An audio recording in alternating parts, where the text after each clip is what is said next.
Tem uma raça de cachorro que é conhecida por ter uma personalidade, bem, intensa, quase obsessiva. Hoje, a gente vai mergulhar de cabeça no universo do boiadeiro australiano para entender o que faz dele um companheiro tão único. Chega até a ser uma sombra. Que frase forte, né? Foi exatamente assim que um dono descreveu a lealdade do cão dele. E essa frase captura perfeitamente o nosso tema central aqui, essa devoção profunda e que às vezes pode ser até um pouco avassaladora do boiadeiro australiano. Então fica a pergunta, o que está por trás de uma lealdade tão extrema?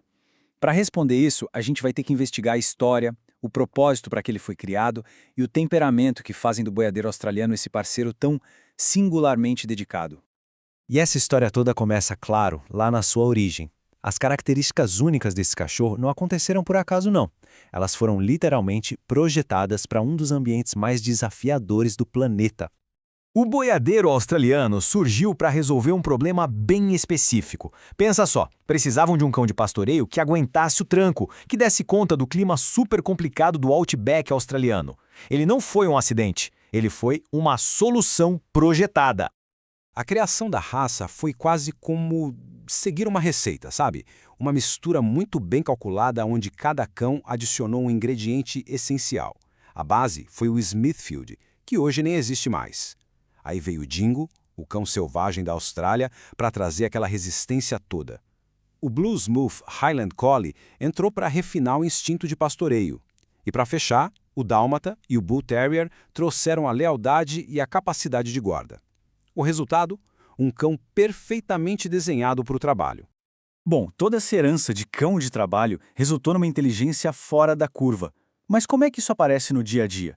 A resposta está na função principal dele, porque este é, sem dúvida nenhuma, um cão que tem uma missão. E aqui tem uma diferença bem importante. Geralmente, quando a gente pensa em cão de pastoreiro, vem logo na cabeça o Border Collie, né? Aquele que fica circulando, contendo o rebanho. Mas o boiadeiro australiano trabalha de um jeito diferente. A função dele é empurrar o rebanho por trás. É uma abordagem mais direta, mais assertiva. E essa capacidade de trabalho toda é movida por um cérebro e tanto. O boiadeiro australiano está classificado como a 10ª raça mais inteligente do mundo. Isso é impressionante, né? Mas, olha, isso também vem com uma responsabilidade gigante para quem tem um. E aqui está o pulo do gato. Uma mente tão ativa precisa de um propósito, precisa de ocupação. Se um boiadeiro australiano não tem uma tarefa, pode ter certeza, ele mesmo vai encontrar uma. E essa tarefa que ele inventa, raramente é algo que o dono vai gostar. E o que acontece quando o tédio bate? Ah, os resultados são bem previsíveis, viu? Cavar buracos no quintal, destruir roupas, dar um jeitinho nos móveis da casa. Fica muito claro que para essa raça, exercício e estímulo mental não são opcionais, são essenciais. Toda essa intensidade e essa inteligência acabam se refletindo num comportamento social muito particular. A gente está falando de um cão que forma um vínculo singular, super profundo e muitas vezes com uma única pessoa. Esse depoimento de um dono aqui ilustra perfeitamente essa coisa de ser uma sombra. Ele diz, se eu me mexer, ela vai parar de comer para ir atrás de mim. Nossa, isso diz tudo sobre a intensidade da conexão que eles formam no dia a dia.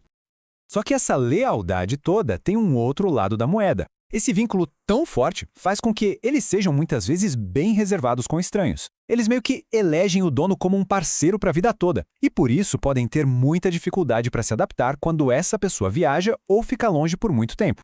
E para quem está pensando em ter um boiadeiro, é importante ter um contexto prático. É um compromisso de longo prazo, tá? A expectativa de vida fica entre 12 e 15 anos, são cães de porte médio, com o peso variando de 12 a 25 quilos, o que faz deles cães bem robustos, mas não gigantes. Certo? Além do temperamento, tem alguns aspectos práticos que todo futuro dono precisa conhecer. Vamos falar agora desde umas características físicas bem únicas até umas questões de saúde importantes que exigem atenção. Uma coisa super curiosa sobre a raça é que os filhotes nascem completamente brancos. É só com o tempo que a cor verdadeira deles se desenvolve, resultando na pelagem final, que pode ser o Blue Heeler, que é mais acinzentado, ou o Red Heeler, mais avermelhado. É uma transformação bem fascinante. Outra característica física marcante deles é a double coat, ou pelagem dupla. É como se fosse uma camada dupla de pelo, com um subpelo fininho e escuro e uma camada por cima mais grossa e protetora. Isso é fundamental para proteger eles em climas mais severos. Como muitas raças puras, eles têm uma certa predisposição a algumas condições de saúde. É importante ficar ciente da surdez congênita, da displasia coxofemoral, que afeta o quadril, e da atrofia progressiva da retina. A surdez, em particular, é uma preocupação bem significativa na raça. Certo. Então, como a surdez congênita é detectada? Essa é uma pergunta prática e muito importante, porque não tem tratamento. A identificação precoce é o que faz toda a diferença para adaptar a vida tanto do cão quanto do dono. Existem alguns sinais bem claros para a gente observar em um filhote. Ele não acorda com ruídos altos, ele não responde quando é chamado por trás, reage principalmente a movimentos e sinais visuais. Esses podem ser indicadores de que o filhote tem surdez bilateral. E tudo isso leva a gente a uma reflexão final. O boiadeiro australiano, um companheiro inseparável ou uma sombra avassaladora? A resposta talvez esteja em algum lugar no meio do caminho, resumindo perfeitamente tanto a recompensa quanto o desafio de se conviver com uma devoção tão absoluta.